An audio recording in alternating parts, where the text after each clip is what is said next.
Hey, everybody. Welcome to In the Know with Nina. I'm Dr. Nina Crowley, your host, and I'm here with Seca, where we work to help patients, practitioners, and clinicians get better body composition into their clinics and move away from just BMI and weight. And I'm really excited that just got back from a conference where we had a lot of that conversation. And I wanted to bring on two patient advocates who I got to hang out with a lot at the Obesity Week conference. Mike and Zach. So, Mike, thanks for joining me. You may know Mike is Mike on a Mission too on all the social media channels, and he's got a Substack, Mission Report. Mission Report. Is that right? The mission report. Okay, Yes, I that's haven't right. I haven't done Substack yet, so I'm not following you there. But I did just join TikTok because you guys convinced me that that's a place we need to be having these conversations. So I really had a enjoyable time this week with you guys, and I'm really glad you wanted to continue the conversation with me. So thanks for joining. Well, thanks for having me. So what I hoped we could talk about a little bit is some of the, taking some of the in-depth conversations that we had and bringing them to our audience here, who's primarily practitioners, clinicians in the space of, obesity care, primary care. We have quite a few healthcare providers. We also have patients and advocates. And as you know, I'm on the board of the Obesity Action Coalition. So it's a real important mission of mine to work towards advocacy and access for all. So I know that we share that passion. I had a really strong feeling when we left Obesity Week that it felt different this year. And I know that we've talked about how that felt for you. So I wanted to kind of get your reaction first about how did it feel to be in this space surrounded by providers, researchers, but as a patient and advocate, and just let our audience get to know you a little bit if they're not already following you. Yeah, thank you so much for having me. First, I want to thank you and Sika for encouraging me to go to Obesity Week. I think you remember that I first contacted you because when I started filling out the form, it totally felt like I wasn't supposed to be there. And folks like you sort of adopted me and were like, no, no, no, we need your voices there. So first, thank you. It was an interesting space to be like a patient advocate in, right? It felt to me like purely patients. There were like less than 24 of us out of over 4,000 people in the room. And we are what the research is about.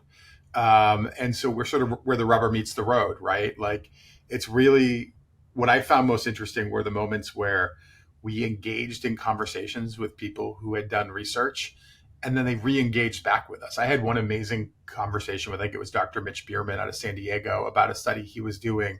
And we grabbed him in the exhibition hall and he's like, can you just go to dinner with me? And we went for 2.5 hours and talked about his research, right? It was that kind of experience. I think patient voices have a really big place there. They haven't built it for us yet, but I would love to see them do more of that. I love that perspective too, because I think for me, even only 24 is a lot more than maybe we have had in years past. And I do remember, for me being in the bariatric surgery space for so long, I would always be trying to have a patient on a panel, and it would always be this kind of, big deal to figure it out. Like you said, the structure is not maybe set up for bringing someone who's not a clinician in that space, because it just traditionally has been that kind of a meeting. But I love, seeing more energy to that. And I think, doing what you do, which is a voice to a lot more people, hearing from you that it was a space that was welcoming and, friendly and open. I think that's huge. I'm excited for thinking about next year in that space too, because I'm sure we'll have a lot more interest because of what, you guys are doing and talking about. I did want to, kind of pick your brain a little bit about, what stood out from the meeting. What did you like from a patient perspective? Was it cool to hear about the deep, hard bench science research? What would you have liked to see more of? Because I think that people are listening and they do want to make this program more interactive and a more comfortable space for patients to be there. I loved listening to the research because so much of it is quantifying what we feel in large social media spaces where we talk to hundreds of patients sometimes a night about their experience. And so seeing posters on how people on GLP-1 medications might now be embracing whole foods and how that happens over time and what that sort of tracking looks like to get there. Or when a patient goes on a GLP-1, do they have the impetus to then start to exercise? There were so many workshops or studies like that quantified what we all see day to day in the conversations that we're having over on places like TikTok, right? Where you're taking what seems like gut instinct on our part and seems obvious because we've talked to hundreds and hundreds and hundreds of people about this, and now get to see it that it's more than our gut instinct, that science is starting to quantify what we're seeing. I thought that was absolutely fascinating. I love that. And as you know, one of my big passion areas, of course, is in body composition. And so in years past, there's been talks on body composition. It comes up in a lot of the research. But this year, again, in particular, felt really heavy on the research around body composition and the practical side of how do we get that into clinics, how do we show people their numbers, is it motivating, what are the numbers supposed to be, what are we looking for? And I know we spent a lot of time talking about sort of quantifying and understanding muscle mass versus Yes. lean soft tissue. And I think, kind of bringing back to what first brought us together is you've had DEXA scans in the past that gave you some information about your body composition. And then when we met at the OAC meeting and you got on Seca's bioimpedance device, you got some different information. And so we met to talk about, what are the differences and what can you understand from that. But I'd love for you to share sort of your experience with body composition, because it brought up some new things that I never actually considered before from your perspective. Yeah, I've been obsessed with body composition since I started on this journey.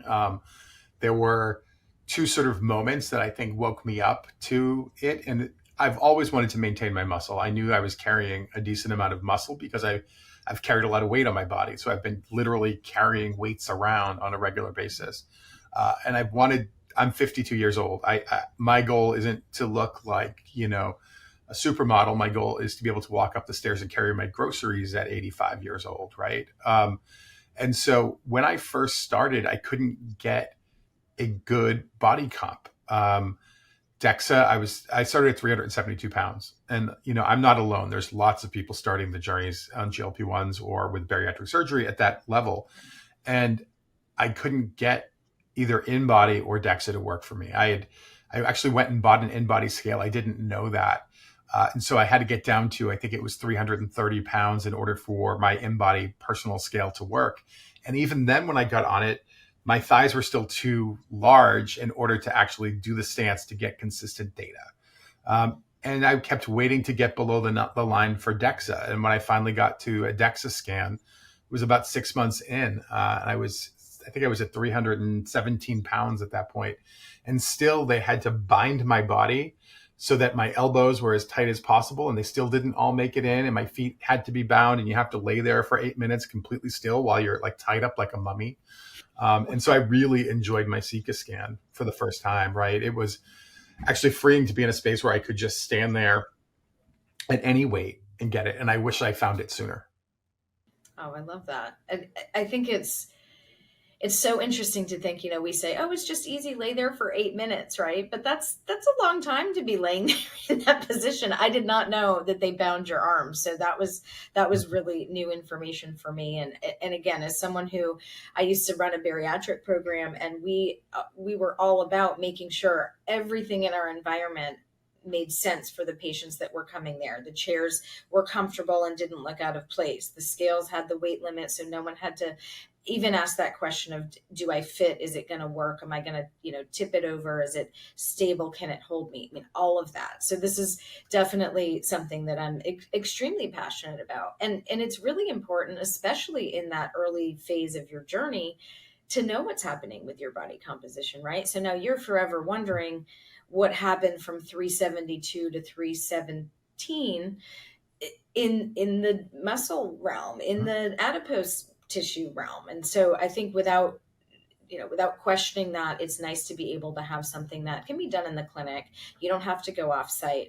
I was also surprised when we started kind of picking through your reports. They were very lengthy reports, and there's lots of data and information on there. And it sounds like for a lot of these centers, you're going off site to get the report done, and they may or may not send it back to your doctor with the interpretation. So it feels a little bit disjointed for a care model too. It's completely disjointed. In my case, I pay about $120. I get it to an app on my phone, but it never goes to my doctor unless I choose to share it. They never ask me for the name of my doctor. Now, I don't know if that's across the board, but these are typically franchises, right? And so I've loved the data that I get, but it's for me, and I have to sort of purposely share it with folks like you. Or like I had an obesity med coach that I worked with at one point, and she went through one with me. But it's not seamless. And I would love to be in a obesity medicine clinic, frankly, that had one of these machines. It was just part of my conversation with my doctor. That has not been my experience yet.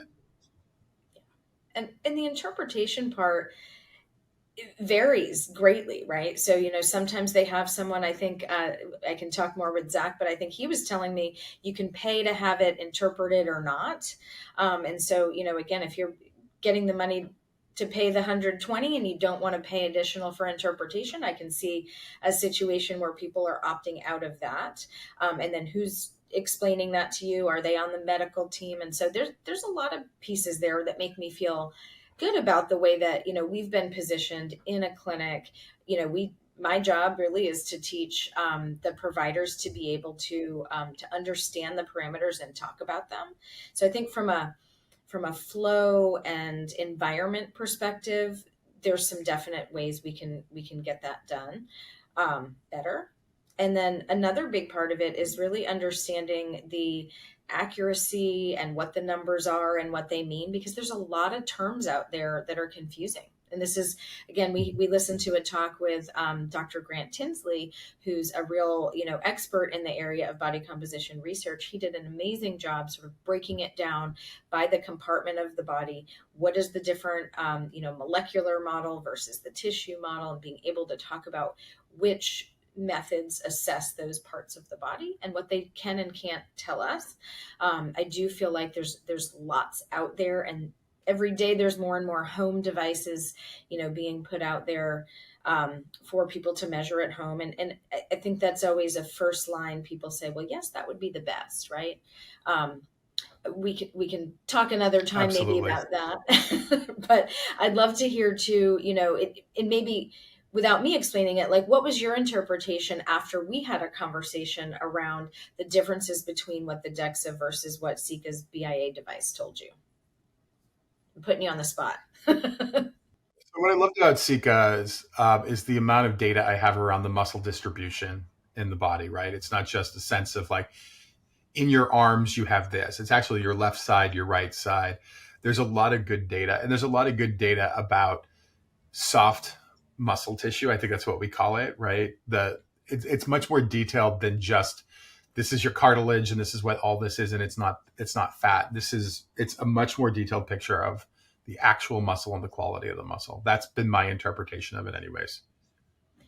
Yeah, and comparing the numbers, right? So that lean soft tissue from DEXA is giving you everything but the fat molecules and the bone density, the bone. And so that includes your skin, your, connective tissue, water, and muscle. We heard a lot of folks talk about how the fat-free mass, which would just be body weight minus the fat molecules, so it still includes bone density, but that fat-free mass is about twice of someone's skeletal muscle. And so that was where terminology wise we're like, wow, this DEX is telling me lean soft tissue, I'm getting skeletal muscle from seca. What is the difference, and which do we care about? And I will say that the research is still out in patients on GLP-1s versus some of the other ways that people lose significant amounts of weight. Some of this is pretty similar. How much of the fat-free mass are you losing? How much of that is skeletal muscle, and what matters, right? Is it okay to lose a little? We're still, really in this place where we're hearing more research coming out every day. It's also about function and is your grip strength improving? Are you able to lift more? Are you able to move and meet your goals of, walking up the stairs and doing some of the more functional things? So I think another take home for me is that that we're probably not just going to have one measure. We'll combine different ways to assess muscle, mass and amount, along with strength and function.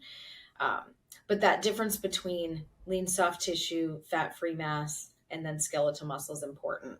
I always promote Grant Tinsley and Carla Prado, who has a really nice paper on the terminology and what we should be using. And I'm really using that as a kind of as a platform to teach people to use the right language, right? Because we see, and you probably see this even more in your space, people talking all the time, kind of fear mongering, right? Around medication. Like, you're losing so much muscle, we need to be really worried about this, but we don't know. And we don't know if we're just looking at fat-free mass or even lean soft tissue. Is that the stuff that we're worried about, right? That information's super interesting, and it was super helpful to be able to see muscle in a different way. And it's really motivational for me to be able to like focus on what I think I truly need to be focused on when it comes to quality of muscle. And it was interesting because my latest data actually showed me declining in muscle, right? And that's a real motivating factor for me to get back on it, because I really had let the sort of resistance training part slide for the last few months. And so being able to see it in such a qualitative and quantitative way really did help, that I think it wouldn't have necessarily helped the same if I had done it in a different way. Awesome. Well, I really appreciate you letting me pick your brain on this and get your experience. It's been super helpful. I can't thank you enough. I do want to make sure that all of our folks are following you in all the places. So tell me where your preferred social channels are and how we can find you. Yep. So where I'm most known is on TikTok. So I'm Mike on a Mission 2 there, and I post daily, and I go live a lot talking about GLP-1s, GLP-1 access, and supporting each other in a community. And I report out on a newsletter on Substack, which you don't have to join Substack to join, and I don't charge for anything for it, but it's called the Mission Report. And we do two things on that. I look at GLP-1 advocacy issues that we can talk about, and also help you find really good creators on TikTok who might support you on your journey that are evidence-based. So that's where you can find me. I love that. Well, Mike, thank you so much. And I know that we'll be doing the conference circuit again soon. So thanks so much. Look forward to seeing you. Hey, everybody. I'm really excited to be here with my friend Zach Niemiec, who is a patient advocate who's been in the bariatric and obesity care space for 8 years. And he was with me at Obesity Week. We had a lot of good conversations and time to connect. And I wanted you to be on here along with Mike today to talk about your experience and help get us excited about moving forward and what's next. So thanks for joining. No, thanks for having me. I really appreciate it. It's hard to believe that was last week already. Like, it's been quite the whirlwind. And I feel like we're still processing and like remembering some of the things that we had heard. Just like the other night, I was looking at my notes again, and I saw something that I wrote down, that efficacy doesn't equal tolerability either. And I was just like, oh, wow. And then I just had like a whole like thought wormhole on just that little note that I had jotted down from the conference. So I'm still finding gems to talk about. That's the best. I mean, you and I know from, being at a lot of these conferences over the years, this is why we do it, right? It gets us re-energized. And I mean, I can say after being in the field almost 20 years that this was one of the more exciting weeks and conferences, and really just lots of positivity and energy. And while we were there, we learned some new information about access and advocacy and coverage. And that was really cool to sort of be with our people to process that information too, right? It really was. And for me, I've gone to a lot of these more professional theme shows over the years. And I don't know how many patients had been at Obesity Week in the past, but like let's say, outside of the patient practitioners, let's just say that the 15 to 20 patient advocates that were kind of there on the ground throughout the week was very exciting to see. And I think it caught the attention of some of the other attendees that like, whoa, there are patients here who aren't doctors, and like they were curious about like our experience and they asked questions. I even had one doctor join us for dinner after like his talk one night to continue talking about like his abstract that he presented, which was absolutely wonderful. And it was kind of, I felt like bridging that gap a little bit between patient and professional, as well. That um, there was a little bit of a reminder that patient voices matter, and that it's not just the data sometimes, that like there is a real person at Mhm. the end of that research that you're conducting. And I think us being there was a physical representation of that. And um, I felt proud that I could voice, be a voice for other patients who, I have it's a small following, but they sent me with things to ask and talk about too, on from social media, and go back to them and say, well, this is what I'm hearing, and then we can like continue these conversations. So I was really pleased to see, toss the Obesity Society being so welcoming to have us there, and just go, oh, you're not a medical professional, you can't come. Yeah, and we've, I think over the years, especially with OAC being so involved, we've done a good job getting patients sometimes on panels and being part of the presentation faculty. But I think this is a whole new era of people wanting to come and learn the information. And I even saw a few patients stand up and ask questions from their perspective, which I think really helps. I mean, practitioners have their own patients, right? But like it's a different vibe when you're at a conference as a kind of a colleague, or in that kind of relationship. So I agree. Felt like it was different. There was more. I think next year again there'll be even more. And so I did want to sort of get your feedback. What did you like? You felt welcomed? I love that. Was there anything missing? Like, what should we be in the field kind of thinking about for our next round of patient professional meetings? What do we not want to miss? Yeah, I mean, I honestly, I would love there to be more lived experienced panels though, that are literally patient doctor up there, where it is moderated by Q&A within a like an area of topic. Even if it was just like the advent of OMMs in a social media era, like, because I know we talk about how they get talked about in the right way and the wrong way on social media, and kind of demystify that together as a group. And if like some of us as patient advocates, if we're going to have a platform on social media, like what is our responsibility in that as well? I think that is a great conversation that could be had together. But I also think, from like the stigma, or kind of patient shaming perspective, like I think it would be a good platform to have, again, more patient panels about what we're feeling as a patient community, so that we can better, I don't want to say restore, but I want to say the word mend the patient doctor relationship.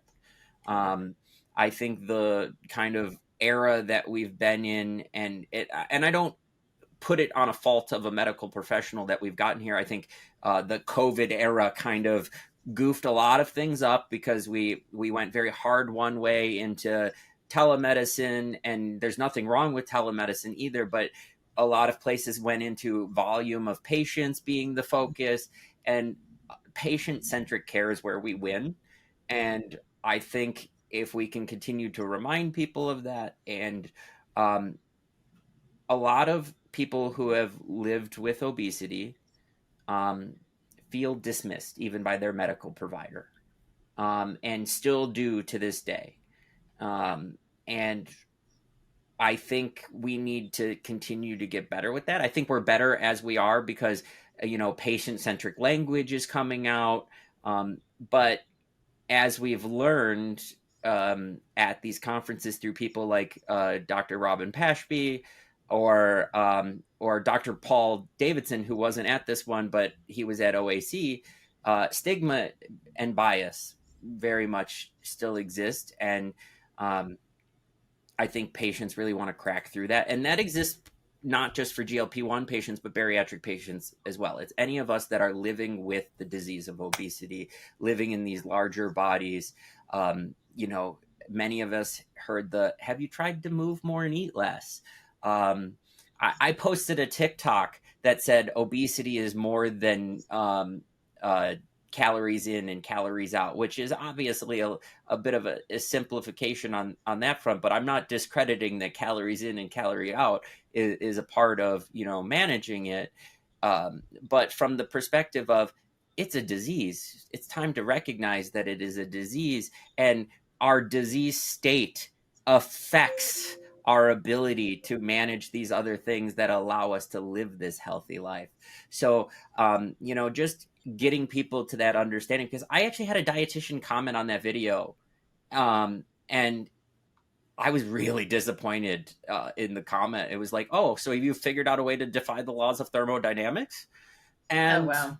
I responded back She wasn't one of politely my saying, you people. know, like, I have a lot of yeah, I was like, I have a lot of friends that are registered dietitians. I have a lot of respect for the community, the schooling that you guys do, the work that you guys do. But I said, if you don't know that obesity is a disease, like, I encourage you to look into that more. And then I actually got an apology from that dietitian back on the video, which was really refreshing to have that conversation via social media, because I think people just, you know, it's clickbait, you want to fight, you know, yada, yada, yada. But I think people are willing to change. And I think we need to be in the room to have that conversation at the very least. So I just Yeah. hope that we continue to do it. I hope more patients continue to self-advocate and show up to things like these. I mean, I want to respect the professional space as well. Like, this should not become all of a sudden where it's a 50-50 Mm. attendee to, you know, patient to professional. But having, you know, some patients in the room is helpful for these practitioners in continuing to you know, develop better care in the future, is my thought, you know, process with it. Because I want to respect the profession that they also, you know, studied very hard for. And you know, I have now built into a practice to treat others with the condition that I have. Yeah, so Zach, I think one of the things too that is I think about a lot is that, you know, my experience in the bariatric community and yours, I mean, this has really informed a lot of the way we work and talk about and to people living with obesity. So for me, what's funny is it's like, of course we should be doing patient-centered care. Of course we're talking with patient first language. Of course there's patients on panels and at meetings, right? But for so many people, this experience is new. And so one of the things I really love is for people like us to be able to take our experience and what we've learned about how to do this well from the surgical side and from the bariatric community and apply it to the new, you know, kind of folks in this field and help people not make the same mistakes that we did over years. And, you know, so I'd love to hear even how that's informed your work in the, you know, more patient facing social media community.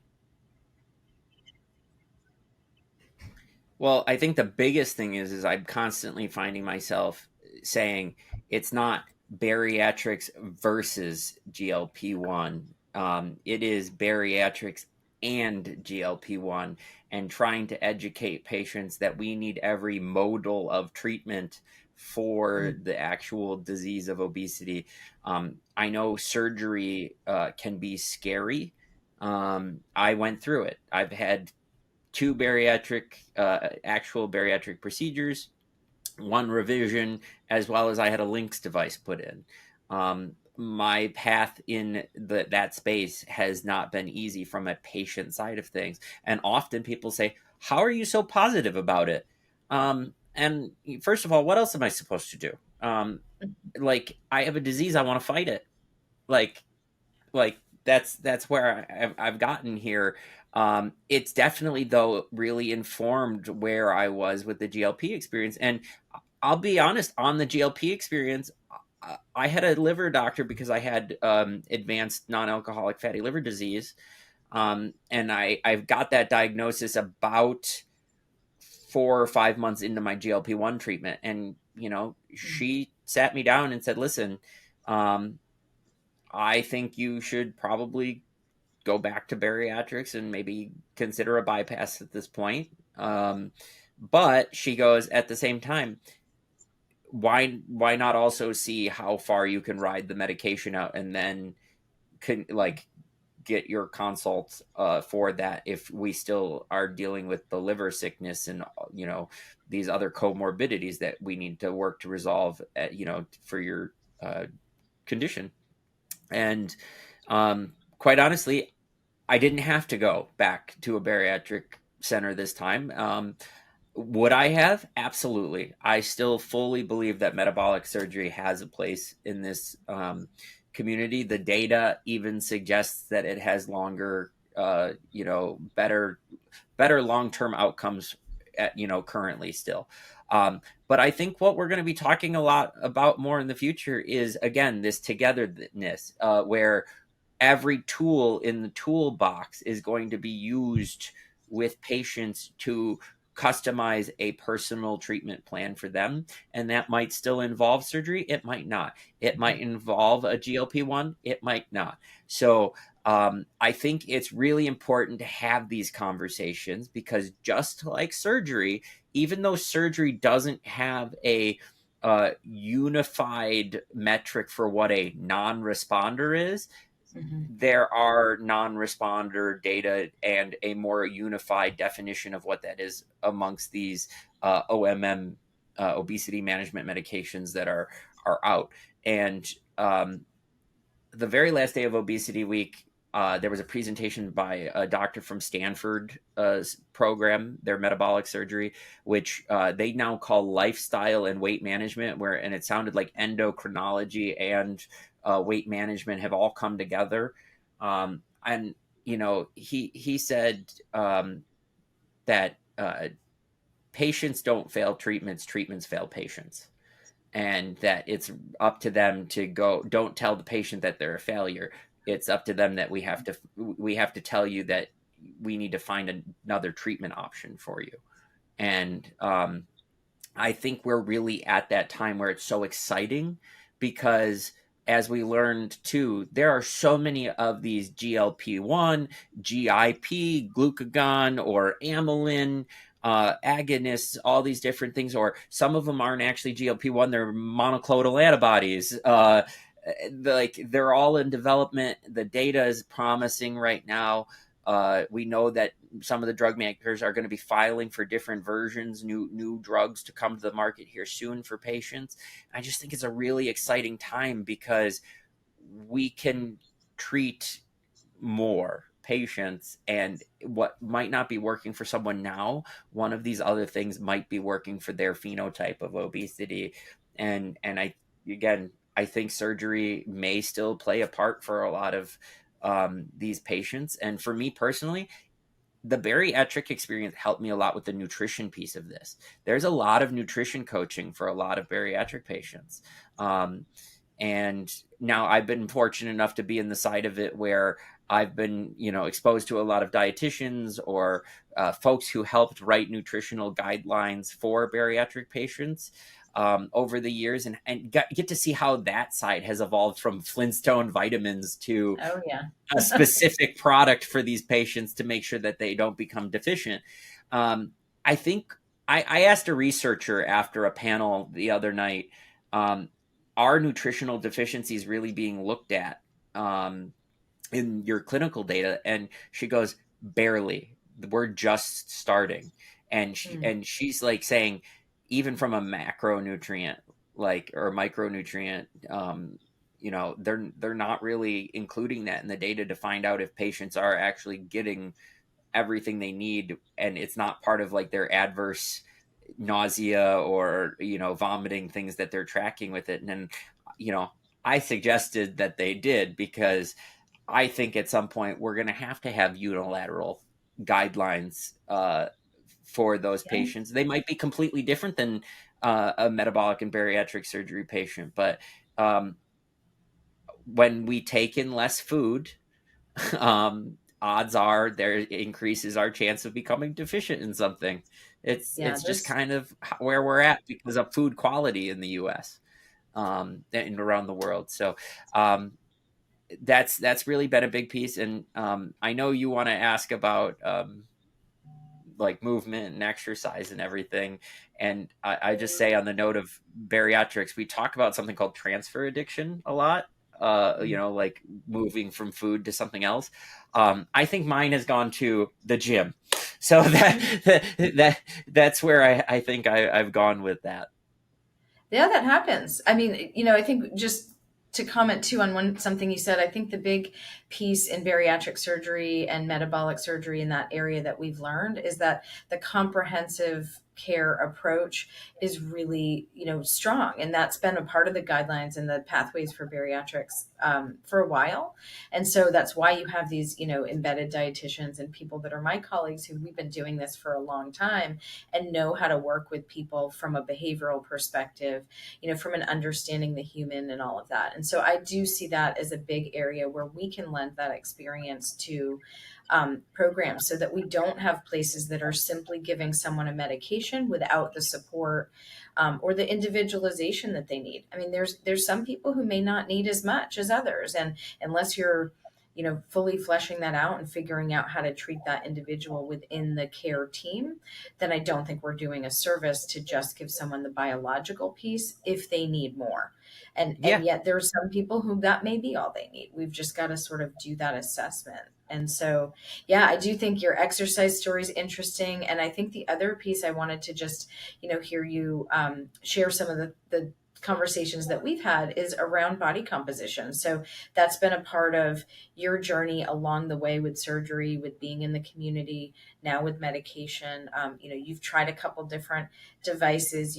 We dove through your DEXA scans and talked about what the different metrics mean. And you've done now 2 seca scans, so we've been able to look at those. So I'd just love to hear sort of your thoughts on the experience, what you like, what data seems to be helpful, and then maybe we can talk a little bit about the maintenance concept that we talked a good bit about over breakfast that one day. Yeah, no, for sure. So just for I believe I personally kind of say I entered maintenance around late May, early June. That matters to this body composition piece of the question. Um, because I would say in March, just a few months before I officially, kind of got to where I planted the flag and said, okay, I think this is maintenance. I really completely revamped my gym going. I went and got a DEXA scan and I said, I'm nearing the end of the weight loss. And I didn't pay nearly enough attention that I should have or wanted to my body composition over the losing period. And I was fearful that maybe I lost muscle. Obviously, I know I did, but I feel like I didn't lose a lot. The first Dex I got was not like alarming in any way. I actually it gave me a good baseline of where I needed to work towards. In between my first and second DEXA scan, I got my first seca scan, and it showed really exciting results. Some of the data was very similar to that of the DEXA.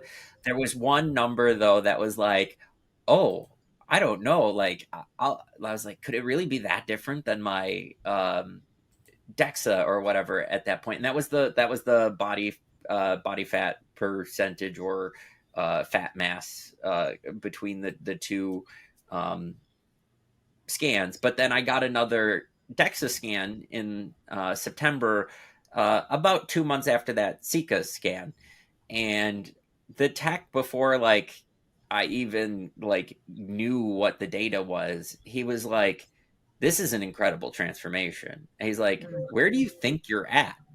And I was like, "Well, I got this other scan and it had me at like 12.3% or something like that." And he's like, and I was like, I don't think, I was like, my goal was to come here today and you to tell me that I was just under 20%. Um, and he's like, no, believe that other one. he goes, you're actually 12.3%. And that's what that scan came in at. And now, just a little bit later here, we just did the second seca scan, and, it's gone a little bit, lower, again from the one in July. But when I got those results in September, I completely changed my entire workout routine yet again, to work towards these composition goals. And it's not really about driving down that fat mass or adipose mass for me anymore. It's about building some more lean muscle mass. And what I'm really proud of is between both the DEXA and the seca scans, both are showing great improvements in that lean tissue. And like that is what's important to me, because if I did lose any, I'm replacing it now, and I'm replacing it with better quality tissue. And honestly, I've never gotten this far in my journey before, so it's absolutely terrifying to me too. I Well, like to say and your change in numbers have been really impressive. I mean, I think that's, for me, the big thing that we kind of narrowed in on too was looking at, DEXA can show you the fat mass, the bone density, and the lean soft tissue, but we wanted to know more than that. And so for seca, being able to look at the actual skeletal muscle closer to that MRI validation, right? yeah. That's the number that you cared about the most. And that's the number that you've been able to really see go up with commitment to that, intense or obsessive, as you said, exercise routine. But that's a number that really is important to all sorts of other health indicators. And now that you're kind of approaching this place where your adipose tissue's low, we don't have to worry about that so much right now as a driver. Let's figure out how to keep these numbers and maintain them and stay excited and stay changing your routine when you get, bored of it. And, I think that's a piece of this that's really, to me, was really exciting about looking at your numbers together as, wow, you've exceeded any expectation that we'd have from, like, this is where expectations and goal settings is a whole interesting conversation. What we would have said is achievable as an average, if you look at a bell curve, right, with medication or surgery, you've exceeded that. But we don't want to limit that, right? You've got personal goals that exceed what medication may have done on its, by itself, right? So the additive effect of maximizing surgical, medication, nutritional, behavioral, exercise interventions is really what I'm seeing when I'm looking at that data. And the person in front of me saying, I feel better, I look better, I'm confident, I'm doing all the things. Like, to me, it was a really big, all these things coalescing into a person who's like, I've changed my health. And with the Yeah. story about your liver and all that, that's huge. That's why you do this.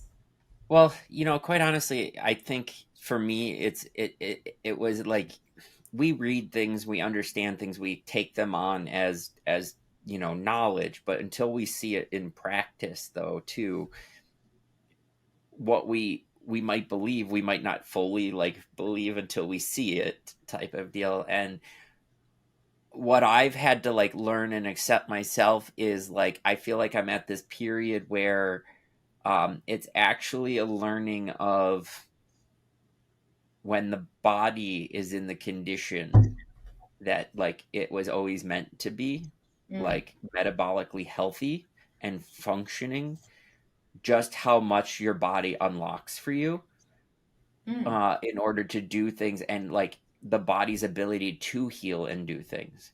I've been working with a sports massage therapist a lot lately, because part of the recomp and everything, I want to take care of my muscles. I've also been pushing myself hard at times, so I need some more of that recovery. But what's unique about the person I found, they've actually coached me with some stretching and some other things to work in, but to even get their feedback on how my body is changing on parts that I don't see my back pretty regularly, and I'm not digging into the tissue, and for them to say, no, things are moving, your skeletal muscular structure is going back, it's going back to where it should be. You're coming into me less off kilter. My chiropractor saying the same thing. In my chiropractor, we compared x-rays year to year, and I started getting curvature back in my neck and in my lower back, and my shoulders were more balanced in a year's time, but my weight greatly changed between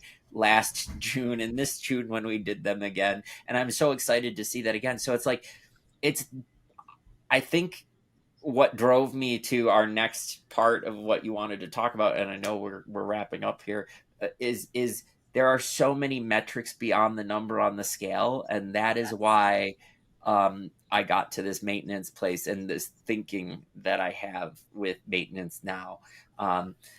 You mentioned the breakfast. We were talking about it, and I said that I viewed maintenance and the body composition as separate journeys now. They run parallel to each other, and what I might want to accomplish in one may affect how I proceed with the other, and vice versa, in balancing that scale, no pun intended.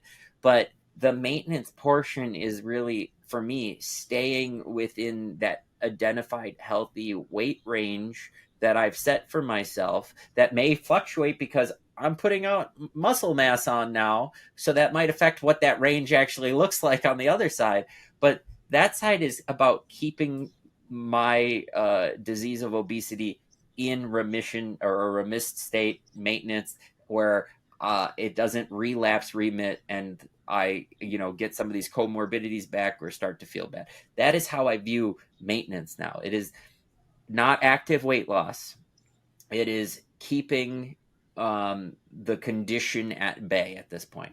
And then this other journey is anything else that I add to it, whether that's the muscle building, the working out, making sure my nutrition is spot on, taking care of my body in a bunch of different ways, whether it's, again, chiropractor, massage therapist, or, just numerous other things. Like, I've separated them.